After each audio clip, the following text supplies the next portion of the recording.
I'm the chief of the Division of Endocrinology and Diabetes. And in case you're not familiar with what endocrinology is, it's the field that focuses on hormones and the glands that produce them. And so that means we look at conditions like diabetes and thyroid disease, osteoporosis, infertility, the cholesterol and high blood pressure, with our cardiologist friends, obesity, and many other disorders. And this is our division at Newton-Wellesley, a wonderful array of doctors and nurse practitioners. We have teaching nurses, we have dietitians, and we spend our time both seeing consults both in patients in the hospital as well as in our outpatient clinics. As you've heard before, we have a couple specialty clinics, so I do participate in and run a gestational diabetes clinic that actually, just as an aside, works closely with Georgia's South Asian heart prevention clinic, since they often first show up in a gestational diabetes clinic. And so we have a nice step relationship to once they've delivered, 6 months later, they're getting hooked in with that South Asian prevention clinic. We also have a American Diabetes Association certified self-management education program, which involves classes and working with diabetes educators and dietitians on how to manage diabetes at home. And we also have a thyroid nodule biopsy clinic. So I thought I'd tell you a little bit about how I ended up, particularly in diabetes. And so first I'd like you to take a look at that picture on the right. That's a picture of my mother and my brother, and the slightly befuddled little girl there is me, celebrating my first birthday. And the reason why I show you this picture is because all of us have really been impacted by diabetes in our lives. So my mother was diagnosed with diabetes at age 9. This was only about 35 years after the discovery of insulin. So that saved her life, but it was still an extremely difficult disease to deal with at that time. She had no way of knowing what her blood sugars were at home. There were no ways to check your blood through a finger stick. There were no continuous glucose monitors. There were no disposable needles or syringes. She had to use glass syringes. She had to sharpen her own needles. It was a really difficult disease to live with, and it was a daily up and down battle. So this was what I saw from my earliest years. And so from a fairly early age, I had decided I was going to be a doctor and I was going to take care of diabetes patients. And so I went to college at Emory University and I worked my way up the East Coast. I don't have the maps, but you can imagine. I went to Johns Hopkins for medical school and then went to Yale New Haven Hospital for my internal medicine residency, and finally landed in Boston, where I've been ever since. I did do my fellowship at the Joslin Diabetes Center and the BI, and once I was done there, I came over to Mass General and Newton-Wellesley. But after a few years, I realized that really community hospital medicine was where my heart was. And so I brought all my clinics over to Newton-Wellesley, and I've been here ever since. And so during that time, I've been director of diabetes care and more recently the chief of the division. Now, unfortunately, during this time, my brother also received the diagnosis that he had diabetes that required insulin. And he and I often nowadays talk about the amazing strides that have been made in diabetes technology, so that he can use a continuous glucose monitor. He can know what his blood sugar is literally every minute of the day if he wants to know. He can use an insulin pump that communicates to that continuous glucose monitor. He can use a smartphone, which nobody could even imagine back in 1955, right, to help with all of this management. Now, that is not to say, and anybody in the audience who has diabetes will agree with this, it is not an easy disease just because we have technology, but it's much easier to manage the day-to-day ups and downs, and it allows people to live their lives more fully and have a better quality of life for sure. So just as there has been enormous strides in technology over the years, what I'd really like to focus my talk on now is the way that we think about diabetes, particularly in regards to type 2 diabetes. And I think you'll see the connections with George's talk as I go through this. What we have learned over the last, I would say, decade or so, and every year we learn more about this, is that type 2 diabetes is intimately connected to other organs in the body, in particular connected to cardiovascular disease, chronic kidney disease, and liver disease. And patients that have type 2 diabetes are at high risk of having one of these others, and vice versa. And the risk factors are the same for those. And so this phenomenon has actually been given a name, cardiometabolic disease, and so you'll hear that. And even in the lay press just recently, I think the American Heart Association just came out with this cardiology, kidney metabolic disease, just rolls right off the tongue. But you will start to see this and in the regular press as well. But for today, I'm just going to call it cardiometabolic disease. And so one of the things that has been really revolutionary is that some new classes of drugs that were developed over the last decade, maybe 2 decades, they were developed purely to help control blood sugars. They were meant to be diabetes drugs. And they worked, so we started using them. And then study after study after study showed that there was more benefit to these drugs than just lowering blood sugars. There was a reduction in cardiac events, so lower rate of heart attacks, lower rates of hospitalizations for congestive heart failure, decreased rates of stroke, delayed progression of kidney disease to end-stage kidney disease or dialysis, and even improvements in survival and lowering of death rates, both from cardiac causes and from all causes. Well, this is amazing. I mean, in diabetes, we don't really get such good news all the time. This was fantastic. And so this has really changed, has really caused a paradigm shift among all the societies in terms of what guidelines they're recommending at this point. So the American Diabetes Association, the American Cardiology Heart Association, the various cardiology societies, the kidney societies, have all in the last few years been redoing their guidelines to focus on this cardiometabolic disease. So as an endocrinologist, as somebody who really always was first and foremost looking at controlling the blood sugars, all of a sudden now, I'm not just looking at the blood sugars, I'm also making sure they're on their cholesterol and their blood pressure medications. And we really are starting to think about these newer medications that provide that heart and kidney benefit. Unfortunately, on average, it takes 17 years to go from scientific evidence to clinical practice. 17 years. That's a lot of patients being impacted by that. And in fact, it's being given a term, clinical inertia. And it definitely is real in cardiometabolic disease. So this is one study that looked at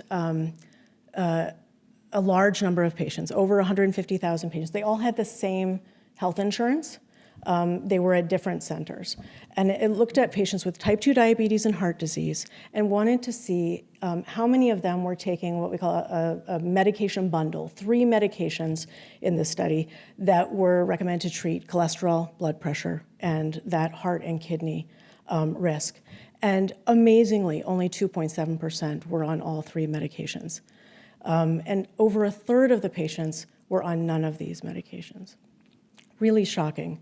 And so in the field, we started looking into why is clinical inertia coming about? Well, you know, I think everybody's a little bit to blame, but everybody's also trying their best, and that has to be understood. So patients may not understand the ramifications if they're not on these medications.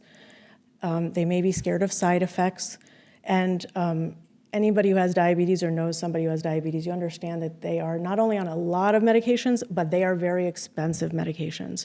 And that can be really difficult, particularly as economic times get tough. It's really hard to get on even more medications than they're already on. Physicians are well-meaning, but very busy. And so it can be hard to keep up with the guidelines.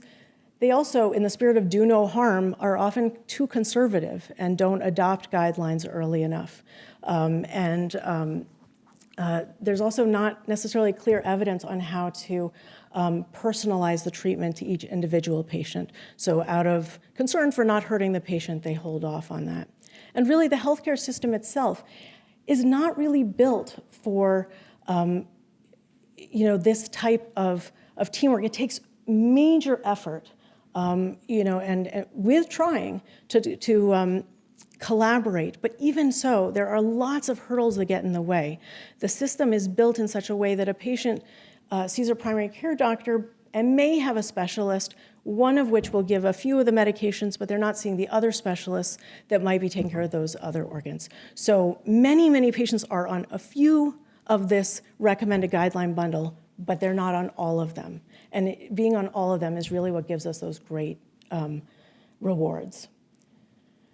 So what's been mentioned before and what seems to work is something called a cardiometabolic clinic. So that one-stop shopping idea where a patient comes in, sees a host of clinicians and assistants and staff members like behavioral psychologists and dietitians and the exercise physiologists, and works on lifestyle modification like exercise and smoking cessation, has access to the specialist as needed, but one of the key players is actually the clinical pharmacist who can help optimize that medication regimen and really work on the cost savings, because that is one of the big stumbling blocks.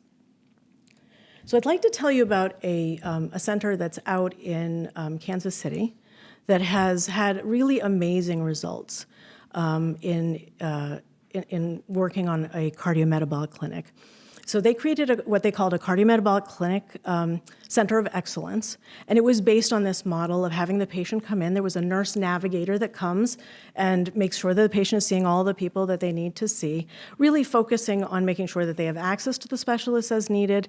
They have, as well, a clinical pharmacist to help with those medication regimens, and then other specialists as needed, like eye doctors and obesity specialists and foot doctors. And they had tremendous success with this. And so they decided to turn this into a program and take it on the road.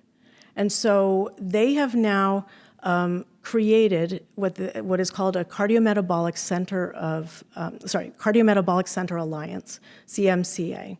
And they have 20 centers at this point where they have brought their program to it and been able to have really remarkable effects. And so I'd like to just show you some of their results not just at their center, but at these other centers. And I will tell you that the hospital centers that they included were community hospitals, they were academic hospitals, and they were rural, they were urban. I will say that when they come to community hospitals, it seems to be a little faster, a little easier, if you ask them on that. But they were able to have success really everywhere. And this takes a look at 6 of their first centers. Now, they looked at patients with diabetes and heart disease, and they started with a baseline of 28% on, at this point, the guidelines were now a 4-medication regimen. A 4-medication bundle. And you may wonder, well, how were they able to get to 28% if the study I showed you before, they couldn't even get to 3%? Keep in mind that the centers that joined this alliance are already working hard to get patients on these medications. They're doing the best they can, and they're not able to get above a 28%. Now, they were able to double the percentage, more than double, the percentage of patients that were taking all 4 of those medications that were recommended by guidelines within 6 months. They had a massive change. And then they looked at, well, what about for diabetes and chronic kidney disease? And they had almost identical response. So what is special about this group? What is it that they've done that is so hard for other people and for other centers? The best thing that they do, well, there's a couple things. One is that they come out to each center that becomes a member of the Cardiometabolic Center Alliance, and they personalize within the framework of that hospital center. They're not reinventing the wheel each time, but they work within the structure that's already there. They have a tremendous web-based library of educational materials for the patients, as well as for the clinicians and for the for the staff there, so that clinicians can easily keep up to date with the guidelines, because as you can see, every year there's another set of guidelines. These are changing over time. So they have access to those. They also have guidance on how to individualize the guidelines, so that it is able to be applied to each patient that comes through the clinic. And perhaps best of all is that they maintain a registry that each member center is able to communicate back and forth with them with de-identified information. So they don't have the names of the patients, but they keep a registry of the patients involved in the clinic, and in real time they return back to the clinic to tell them which patients are not up to guideline care. And that's how they're able to do it so rapidly. They're able to jump on it immediately in ways that we are just not set up to do in the way that hospital centers are structured usually. So why have I told you about this? Well, let me tell you.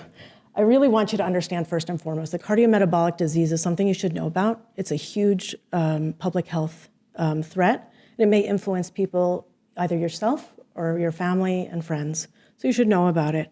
And you should also know that there's been this big paradigm shift in the guidelines, because there's such a clear impact on clinical events, on hospitalizations, and even survival.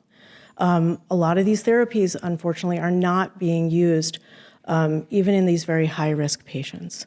And so ideally, I would like us to become a member of the Cardiometabolic Center Alliance so that they can come out to help maximize the benefit that we can give to our patients in the same way that they've done with theirs.